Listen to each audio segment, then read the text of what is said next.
सबसे पहले आपको बताएं कि संचार मंत्री ए राजा के अपने पद से इस्तीफा देने के बाद अब कपिल सिब्बल ने कमान संभाल ली है। पूरी खबर बता रहे हैं इंडिया न्यूज संवाददाता अभिषेक। कई दिनों के सियासी ड्रामे के बाद केंद्रीय दूरसंचार मंत्री ए राजा ने इस्तीफा तो दे दिया, लेकिन विपक्ष को ए राजा का इस्तीफा केवल मंजूर नहीं। विपक्ष ए राजा की गिरफ्तारी के साथ साथ पूरे मामले की जांच के लिए जेपीसी के गठन की मांग कर रहा है।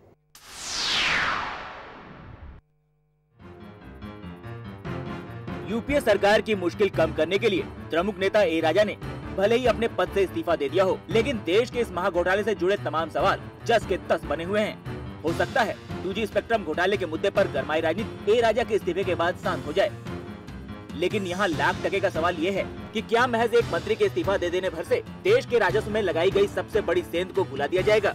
यकीनन ऐसा नहीं हो सकता।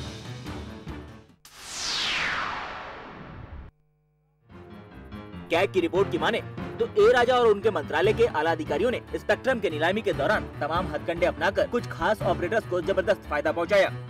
इसके लिए नियमों में फेरबदल से लेकर पुराने दर पर स्पेक्ट्रम की बिकवाली हर नामुमकिन रास्ते को मुमकिन किया गया और देश को इस पूरे नीलामी में करीब 2.25 लाख करोड़ का नुकसान हुआ। यहाँ सबसे अहम सवाल ये है कि आखिरकार देश के राजस्व को हुए नुकसान के 1,76,000 करोड़ रुपए कहाँ गए?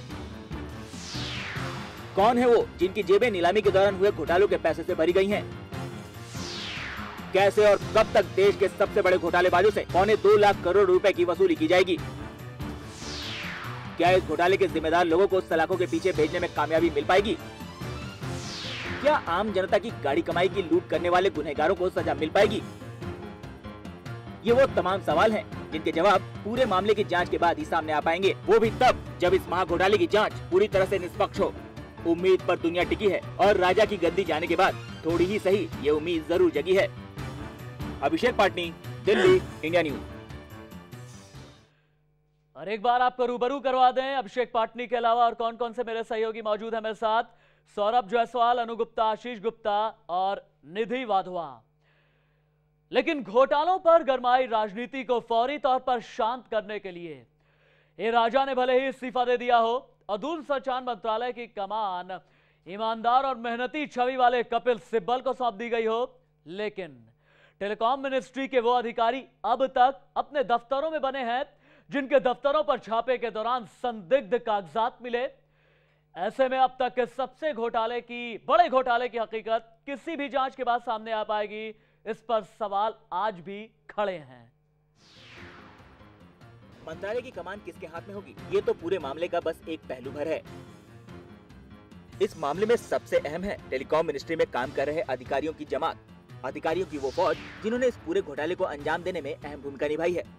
आपको जानकर हैरानी होगी कि 2G स्पेक्ट्रम आवंटन से जुड़े हुए सभी अधिकारी अभी तक उन्हीं संवेदनशील पदों पर तैनात हैं, जिनके दफ्तरों की सीबीआई ने जांच की थी। जांच एजेंसी की छापेमारी के बाद भी वायरलेस विभाग में वे सभी अधिकारी पहले की ही तरह ताकतवर बने हुए हैं, जिनके दफ्तर पर सबसे ज्यादा शक रहा है। पूरे मामले में सबसे हैरानी की बात तो ये है कि ये वो अधिकारी हैं जिनके दफ्तरों से सीबीआई ने संदिग्ध कागजात जब्त किए थे।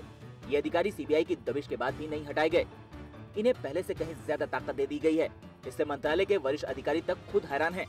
जिस अधिकारी का कार्यालय या घर सीबीआई ने खंगाला हो, उसे तब तक उस दफ्तर में नहीं रखा जाता है जहां गड़बड़ी की आशंका में उसके यहाँ छापा पड़ा हो।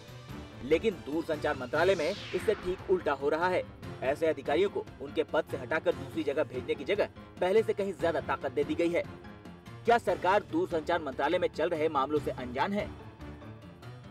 अभिषेक पाटनी, दिल्ली, इंडिया न्यूज। यानी सवाल आज भी खड़ा है कि राजा तो सत्ता से विदा हो गए, लेकिन घोटाले पर घमासान जारी है।